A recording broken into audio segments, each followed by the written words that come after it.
Hello, hello. Thank you so much for joining the Azar Mindset podcast. I am your host, Altimese Nichole, and I am so thrilled to introduce you all to an amazing woman and a dear friend of mine to have a very open and honest conversation just about life, love, parenthood, and the journey into becoming truly yourself and living in your passion and your purpose and discovering the beauty of belonging. So I would love to introduce you all to Mildred J. Mills. She attended Southern New Hampshire University, graduating with a Bachelor of Arts in Creative Writing, Nonfiction, and English. She also has a Master of Arts in Creative Writing, and she is a retired IT executive. She recently published her first book, Daddy's House, a daughter's memoir of setbacks, triumphs, and growing new roots in December 2023. And beyond all of the amazing accolades that she has under her belt, she's also one of our unknown pioneers that has championed women's rights simply by living her life. She's one of the first women to take advantage of the changing laws in the 70s that allowed women to be themselves and not live under the shadows of men. And she has truly been an advocate for women in terms of self love, advocating for themselves, owning their truth, and living unapologetically. So, Ms. Mildred, thank you. Thank you so much for being here today. Thank you for having me, Altimese. It is a pleasure to be with you. Lovely, lovely. So, please tell me what sparked your desire to write your memoir? I had worked in corporate America for more than 30 years. I had never thought of writing a book. I never thought I had anything interesting enough to write about. And after spending some time in corporate America, I ran into a snag where I don't think that I was being treated very fairly. So I left Mm. corporate America. I ended up working or volunteering at a women's homeless shelter and just speaking with those women and hearing their stories about how they had gone through so much and some of them had just hit one snag after another trying to get a break in life. And after I heard all those stories, I heard about domestic violence, I heard about children who just behaved any old kind of way.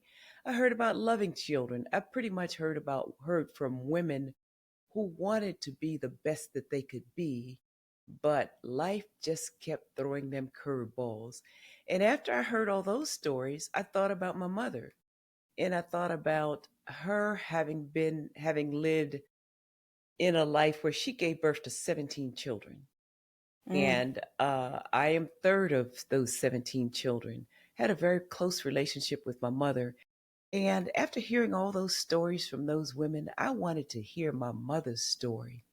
I wanted her to tell me what it was to be a little girl, what it was to grow up, to graduate from high school, have dreams and goals and aspirations. And I wanted her to tell me, how did you end up living on a farm, having 17 children? Is this the life that you desired for yourself? And when I asked her to, I said, I'd love to interview you. And she just kind of looked at me, and I expected her to say no in a very kind way. But Yeah. she actually said, Mildred, I'll tell my story. It's about time I told somebody. And when she said that, I said, Mom, someday I might write a book. My story is no story without your story. So, do you give me permission to use your words in my story? And she said, absolutely. So, I Mm. didn't at that time start writing. I mean, I was already writing stuff, but I wasn't really writing a book. But then I started really taking notes and writing our story. So that's how I decided to write a book. Like I said before that, I didn't think my life was interesting enough to write about. Wow. And As someone who has read your book, I'm going to beg to differ. I'm going to beg to differ with that. And, I think it's so beautiful. Number one, you asking um, to interview her and, giving her the heads up that you could potentially write a book and including her story in it. It sounds as if you had a beautiful, wonderful relationship with your mom.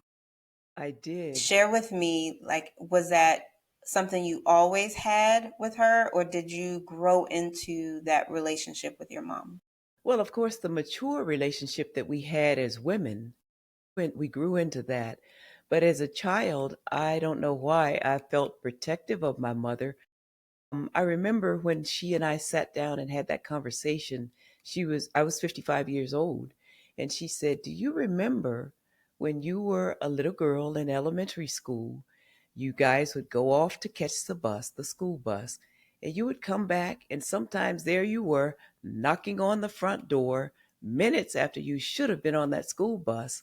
And you said, and I would ask you, "So what are you doing back here, Mildred?" And you would say, "Well, I just wanted to make sure you were okay." And she said, "I told you."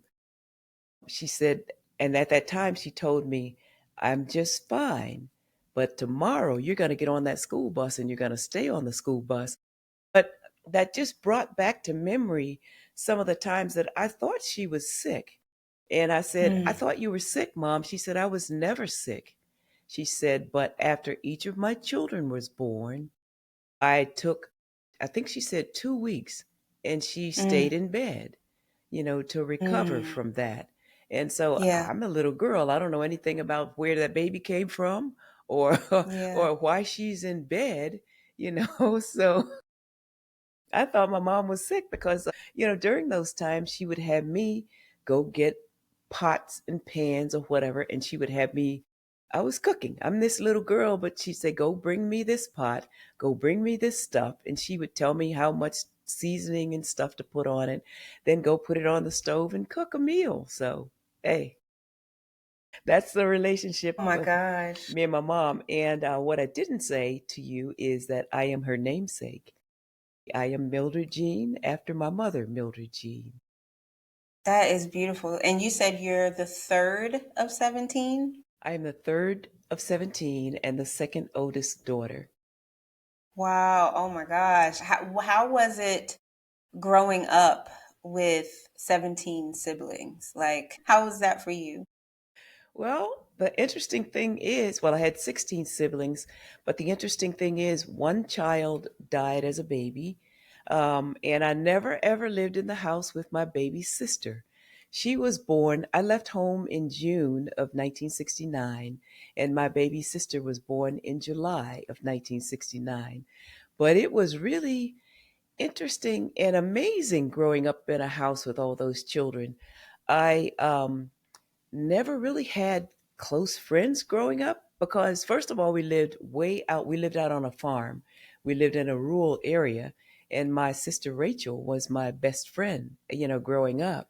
And, it was just, we were so creative because we didn't have a television. There was a radio in the house, but we didn't have a television until I was 16 years old. So the Mm. creative juices were always flowing. You could always find some way, some creative way to enjoy life. And of course, there was lots and lots of work to be done on that farm. So yeah, it was, it was actually wonderful. It was more wonderful than not to grow up in a house full of people like that. That is beautiful. And you went to college as well. Did all of your siblings go to college, or were you the first? I was the first to leave home and go to school. I went to technical school actually when I first left home. And it was a Hmm. technical college, you could say, but it was an 8 week, 8 hour a day um, program where I learned how in 1969 to program computer boards and to learn how to K punch. I'd never heard of a computer before I was sent to that school. And many people hadn't heard of computers either, because you think about that. That was at a time when we did almost everything by just, we didn't do it by computer. It was paper and pencil and typewriters and those kind of things. But all of my brothers and sisters did not, everybody did something. They either went, my parents said, you've got to do something after high school. You either get a job, Yeah. you go to the military, or you go to school. And they sent me to school. They allowed me to go to school. And many of my brothers and sisters who came after me, a number of them went to the military. My father was a World War II vet. Um, and so a number of them, though, also went to trade school. And my brothers, I can tell you that those guys can fix anything. Most of them, in fact, all of them are very mechanically inclined.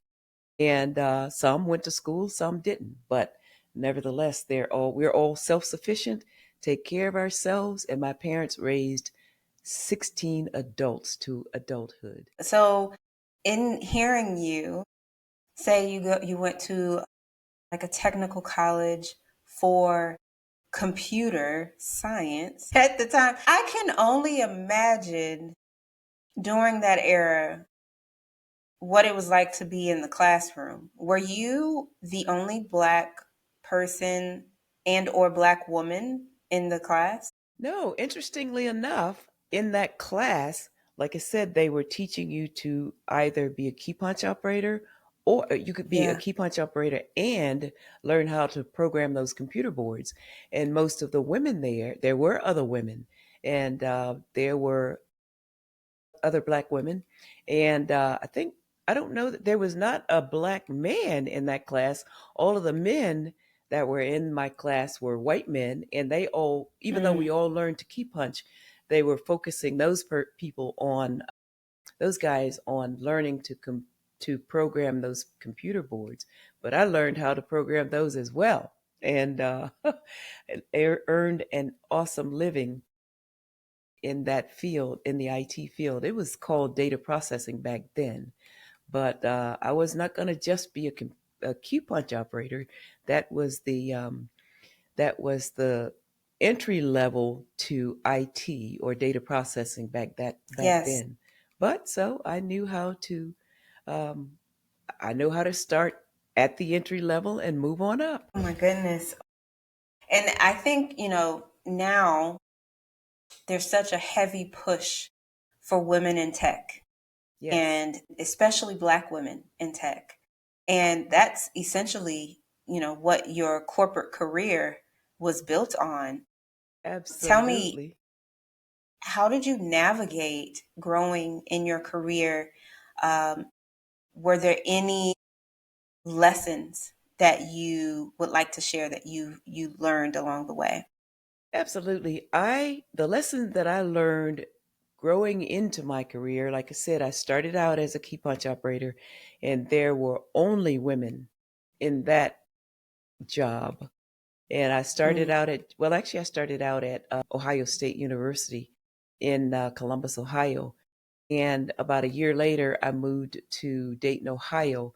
And my career I started with General Motors. I was there for 17 years. And in that 17 years, I moved from being a key punch operator to being a network operator, where I learned how to get, let me see, I'm going to find the best way to explain this. There's a network, and Hmm. all these networks talk to each other across a computer line, across the Yes. network.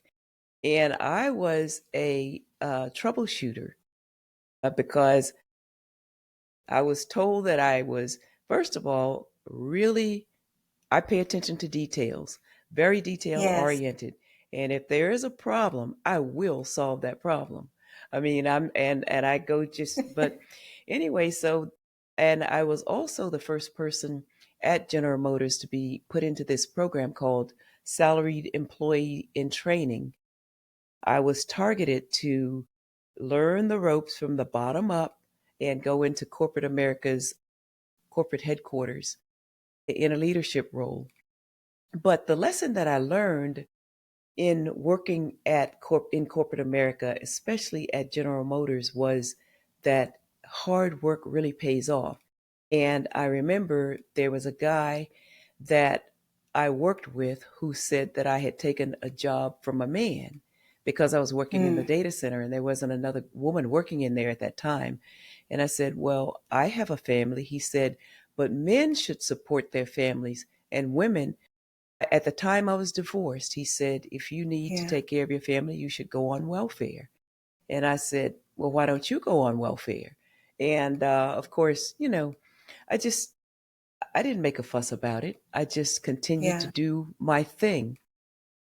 Years later, or actually, it was probably a year later, this guy came to me and he said, "I apologize for that statement because I thought that since you had just recently divorced, you would be like all those other women." And I thought, well, you don't generalize.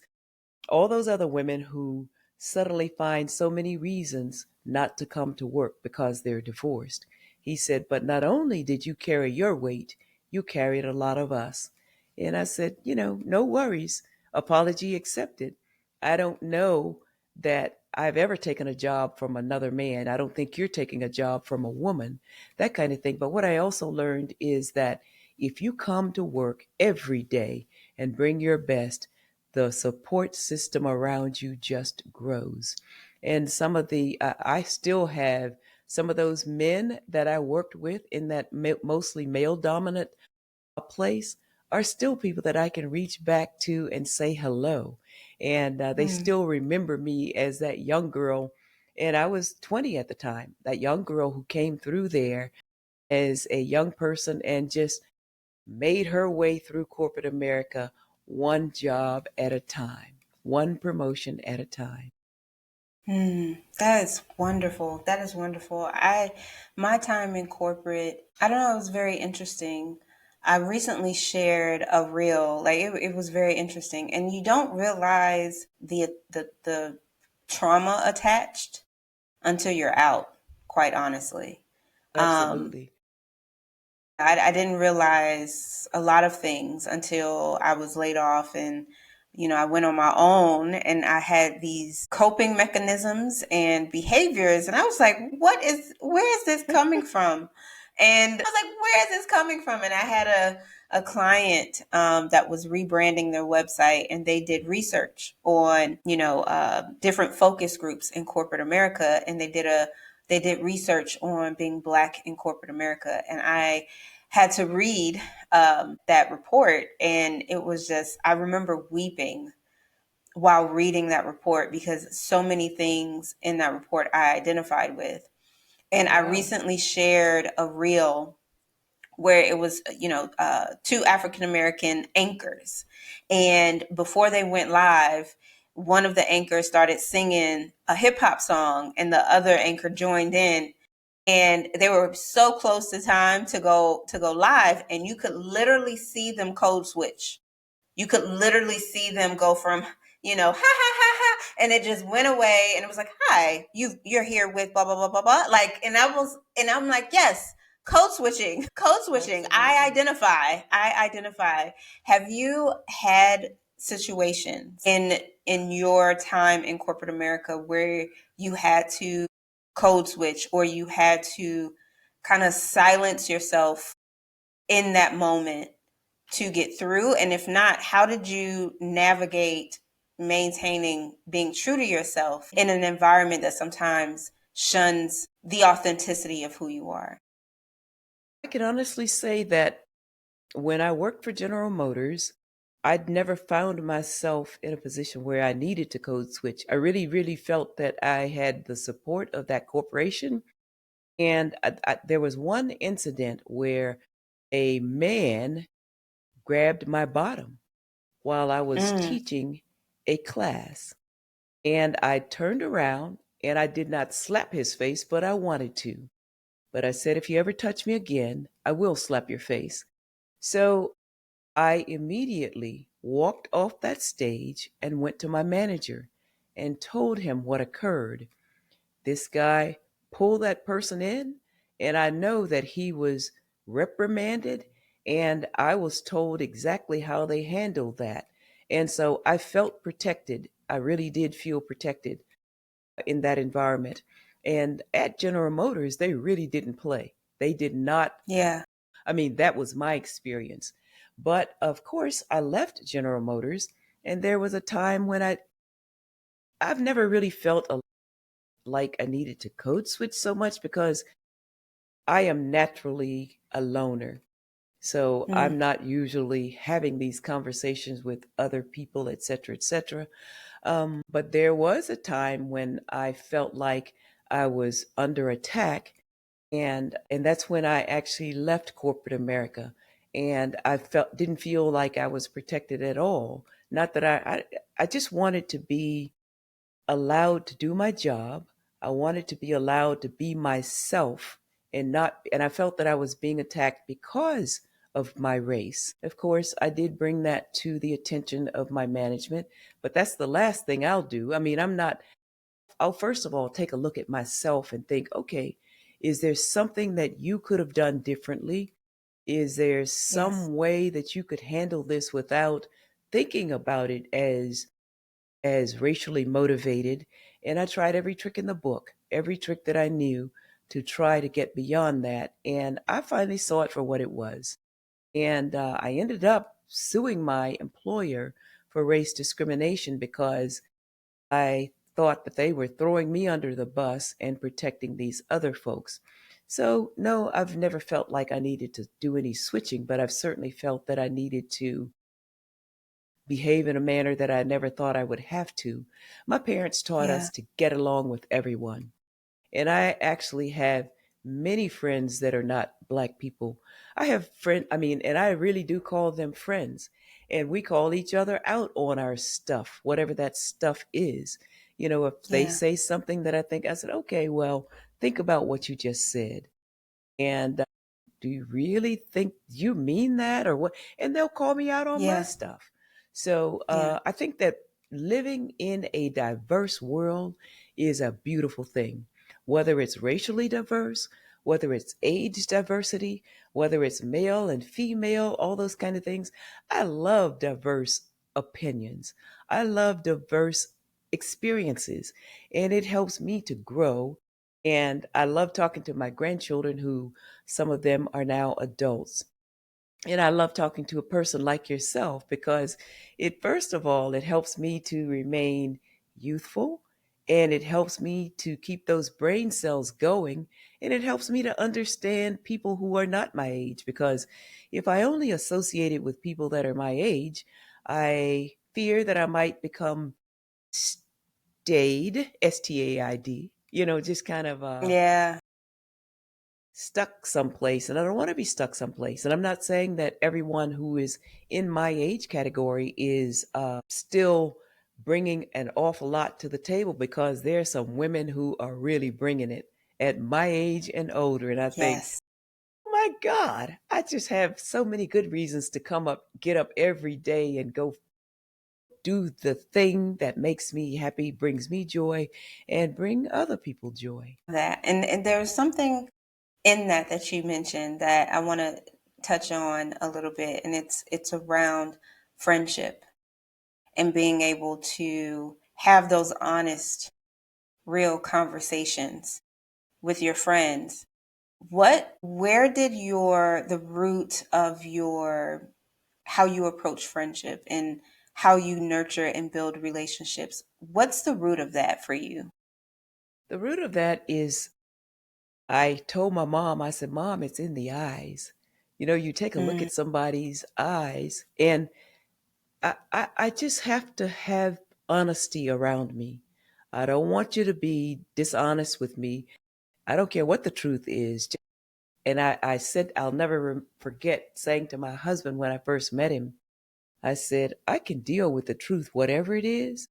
But if I catch you lying to me, that's a different kind of situation. Allow me to make the decision on whether to continue with whatever it is. Just tell me the truth. But the basis of my relationships has to be honesty and truth, and just the ability to have a an honest conversation. I have a friend who said to me once, well, if my feelings are hurt, I'm sure not going to bring those feelings to you because they'll be hurt even worse. I said, I don't mean to hurt your feelings. I think you just ought to, hey, it is what it is. So let's just deal with it. Yes, yes. Oh my gosh. I always say I don't want the amen choir. If you Yes. have the amen choir around you, those are the people who will not tell you you have broccoli in your teeth. You know what I'm Yeah. saying? Or, Like, yeah. Or booger in your nose, you know? or a booger in your nose. You know, those are the people who will not tell you the truth. Like, they Right. won't they won't inform you of something that will make you better. And Absolutely. it's so important to have those people around you, but it's also important to ensure that it's mirrored back, right? So having the Absolutely. people be open to receiving that same exact feedback, knowing that iron sharpens iron, right? Yes. We help each other grow. And one of the things that I say with pride is that I enjoy the beauty of sitting at the feet of the women who have gone before me.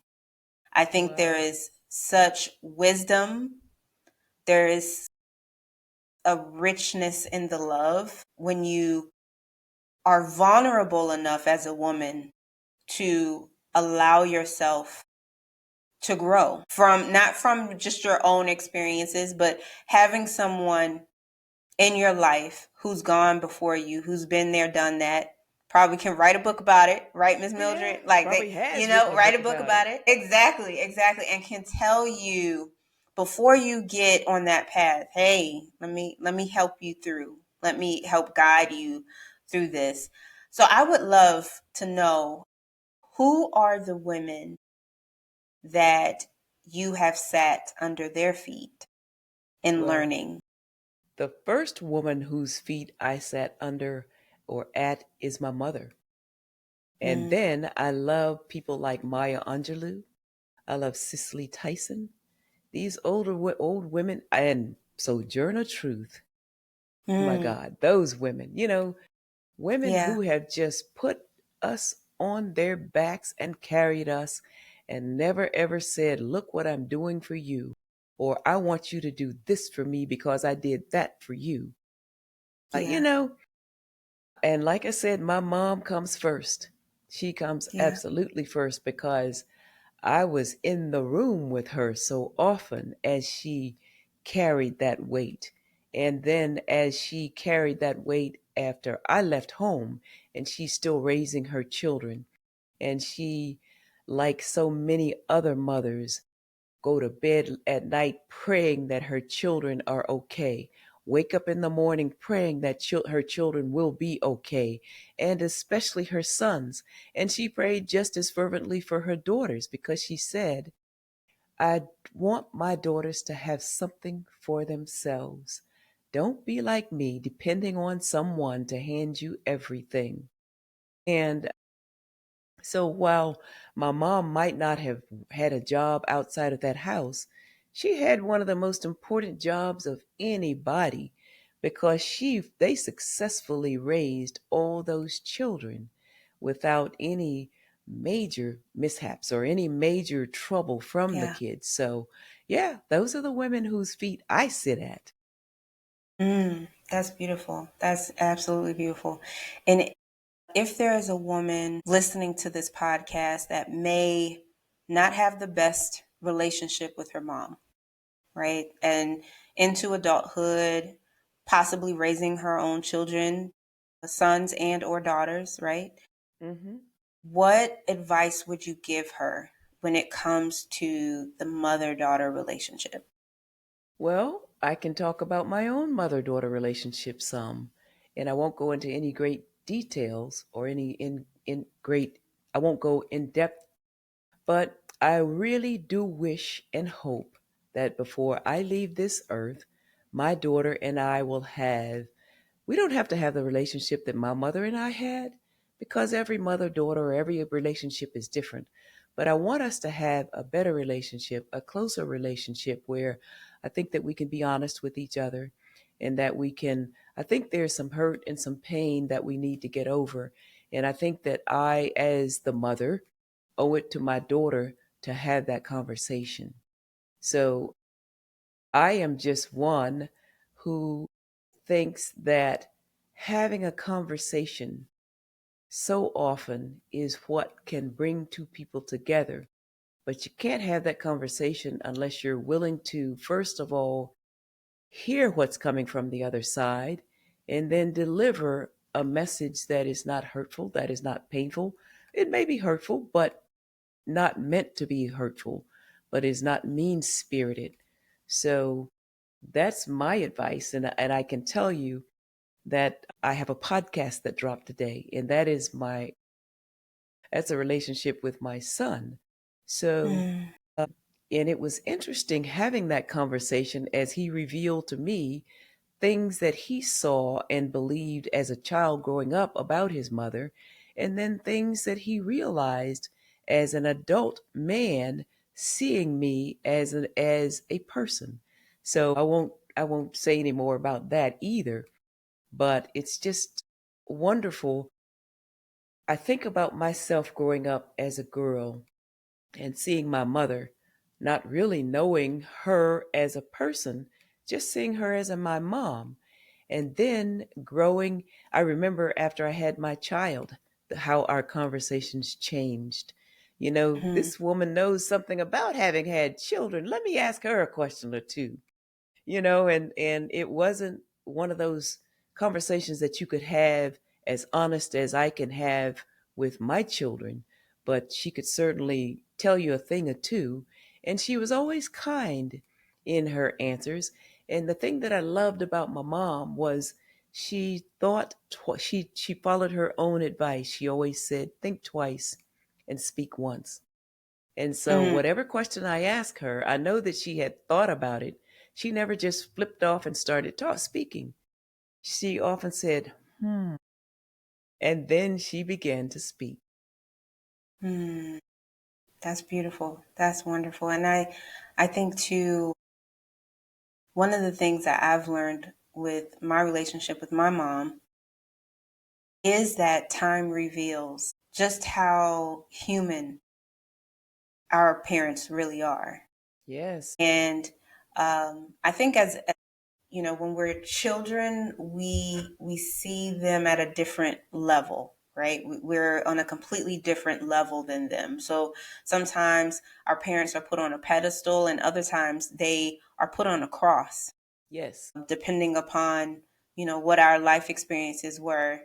And for my mom, she had a very hard childhood, but she's Mm. extremely resilient and strong. She ran away from home at the age of 16, and we're not talking, down the street. She and her best friend got her a one-way bus ticket from Georgia to DC. And that is how yes, and that is how she ran away from home, and she went to my uncle's house, and that's how she started her adult life. That's how she started adulthood. She stayed with my uncle, got her GED. Her first apartment was actually in my uncle's name because she was too young to have an apartment in her name. And she started working, and she has been working ever since. Praise the And, Lord.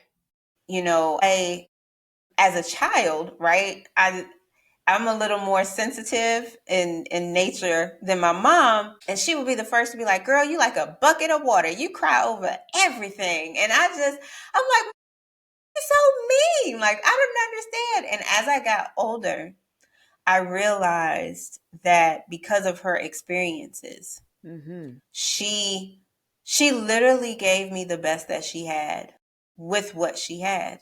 Yeah. Well, And it go ahead. you know, one of my mom's sayings was, do the best you can with what you have right now. Yes. And of course, Yes. right now is right now. You don't know what's going to happen Yeah. tomorrow or next year or next week or whatever. But Yeah. when you talk about that bucket of tears, my daughter was a bucket of tears, and I would think, what the hell is there to cry about? I mean, my That goodness, was I my just didn't, mom. That was I my just didn't mom. understand it, because, and I'm sure she probably thought that I was. I don't know that she thought that I was mean, but certainly insensitive, perhaps. I don't know, but hey. I was taught to dust it off and keep it moving. Yes. Life And comes that at was you my mom. fast. Yeah, life comes Yes. at you Yeah, that was my fast mom. sometimes, and it comes at you hard sometimes. And if you're sitting there crying, I mean, we just all deal with things differently. Yes. And I'm laughing because that was literally my mom's perspective. And I think a lot shifted for us when I started to learn who I really am. Mm. And I discovered that I'm empath.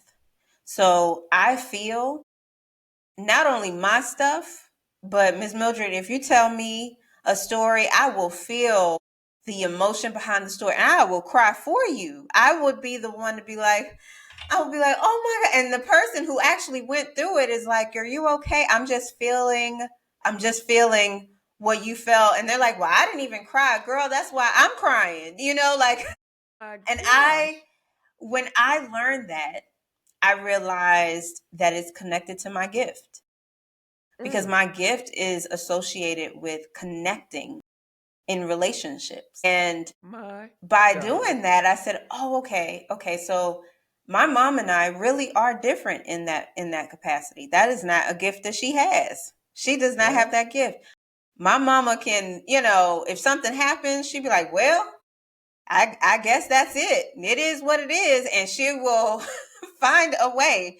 Meanwhile, I think I'm the same, but I will cry through it.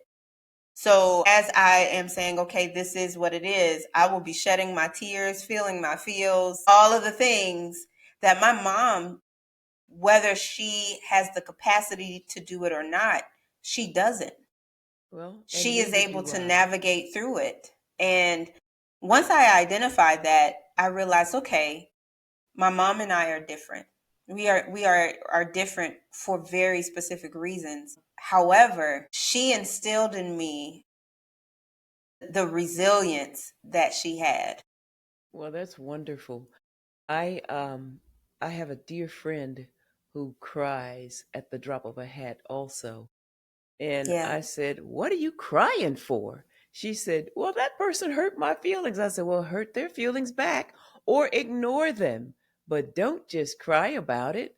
For gosh sake," I said, my mom said, "The world just wants to see you with a hung down head."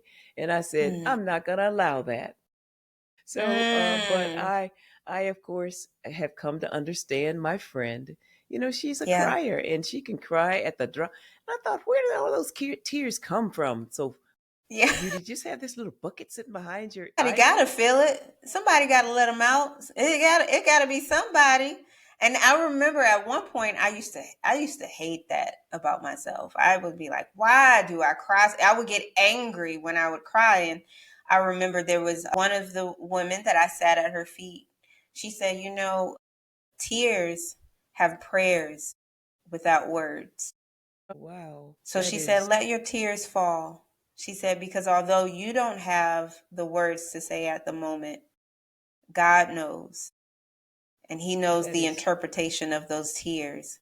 And it changed my view on my emotions and how I express them, because really that's the expression of the emotion. So I learned to just be like, okay, this is what it is. But I have also identified it can't rule my life. no. It Yes, cannot. You have to put feelings in their place, right? Because you don't make decisions based off of feelings. You you make got to decisions based off of compartmentalize what them. is.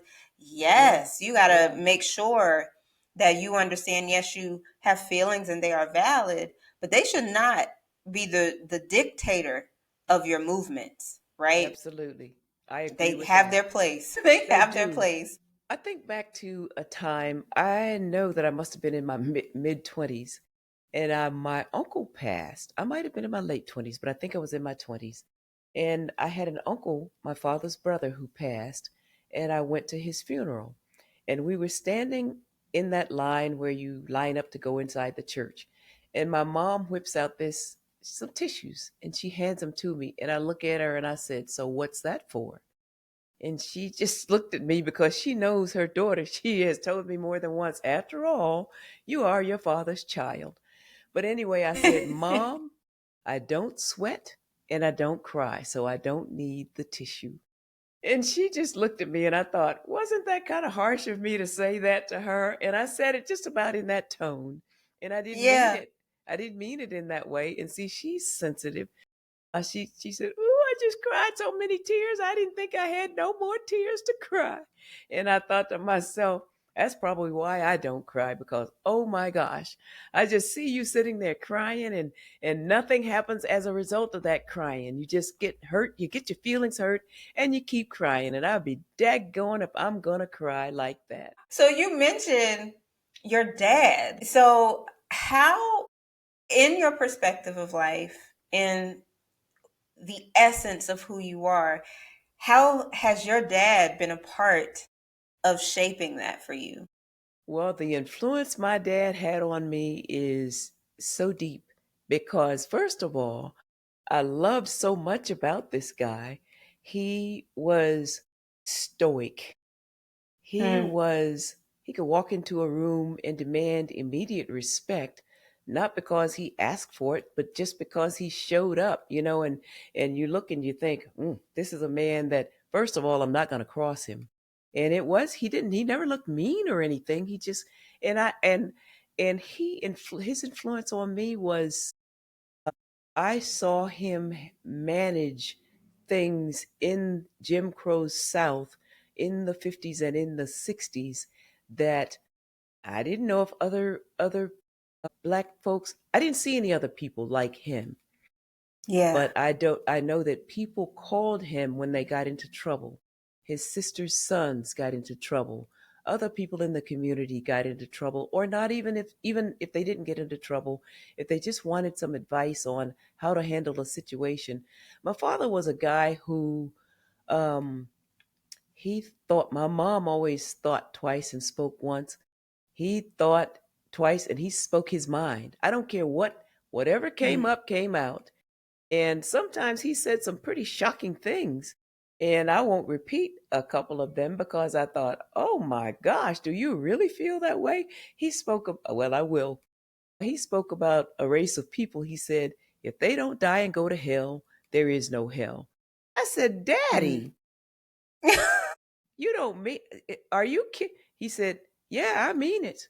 And I thought, oh my goodness. But the thing that I realize is I have no idea what my father saw every day when he left that house and went on the road to lay bricks or do carpentry work or any of those things. I have no idea what he experienced in his life that he never shared with us because he was that protector.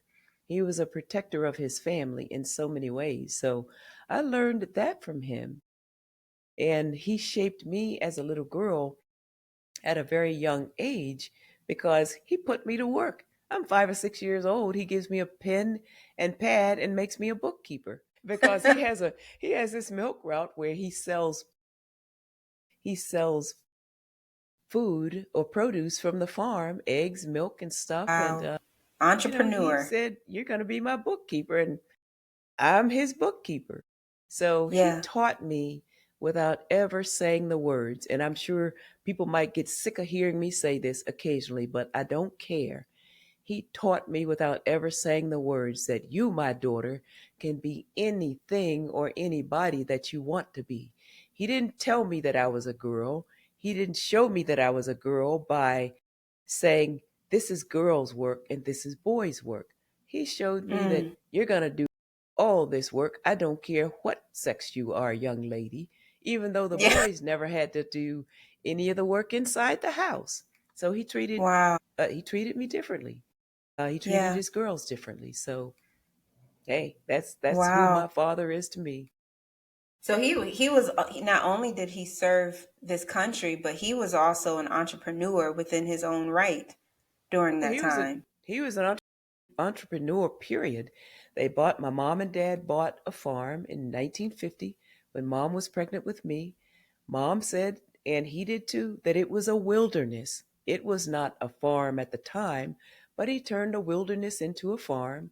He was a cotton farmer when I was growing up, and we raised all of our food.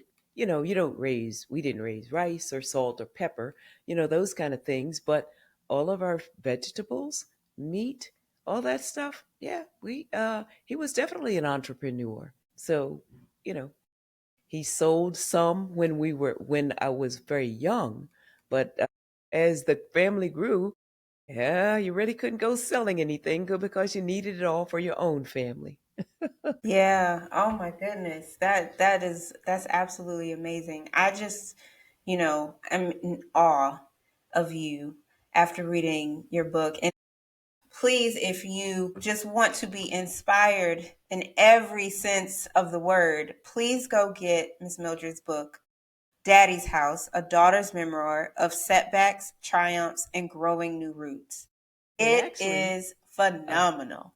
I don't want to, but the actual title is Daddy's House, A Daughter's Memoir of Setbacks, Triumphs, and Rising Above Her Roots. And rising above her roots. Yeah, Thank you, rising thank you, above thank her you. roots. Yeah, Yes, no worries. it's absolutely phenomenal. Absolutely Well, phenomenal. thank you. And Miss Mildred, thank you for your willingness when other people said, "Hey, you have something here. You should write a book." Thank you. Thank you for doing that because it's just amazing the things that you have gone through and you have overcome in your life. And oftentimes a lot of we're lifing. Everybody is lifing. Every So day. every day we are Every all day. going through something. However, it's so beautiful when you meet someone who's gone through a lot of things and yet their heart is still pure, beautiful, and soft. That is something to admire. And I identify that within you because after reading your book, you've gone through so many different moments of your life of adversity. And you don't even look like you don't look like the fire or the smoke that you just walked through. So it's just it's wonderful to me. Well, thank you Absolutely so wonderful. much. I just appreciate, well, there's a story about the chicken that tried to cross the railroad and he actually got hit by the train, but he came out the other side, and Yeah. his chicken buddies on the other side said, "You don't look like what you've been through." Yes. So it's one of those I love things, but it. you I know, love it. I love it. And Miss Mildred, if there are people who would like to hear the latest episode of your podcast or would like to learn how they could connect with you in other ways, where can they find you? they can find me on social media in most places at mildredjmills.com. That's my website. And I'm Mildred J. Mills on Facebook. I'm Mildred J. But they can just Google Mildred J. Mills, and that's where I am. I am on Facebook, Instagram, and LinkedIn. Those are the ones that I use most of the time. Well, thank you, Miss Mildred. Thank you so much for your time and just for being willing to share your wisdom with us. It is always appreciated. Thank you very much. I appreciate you having me, Altimese. Of course, of course. And again, if you are listening and you would like to connect with Miss Mildred, we will have all of her information in the show notes. And we hope that this conversation has empowered you, inspired you, or just reminded you that you're not alone in your journey of life. Thank you so much for listening, and we will see you on the next episode.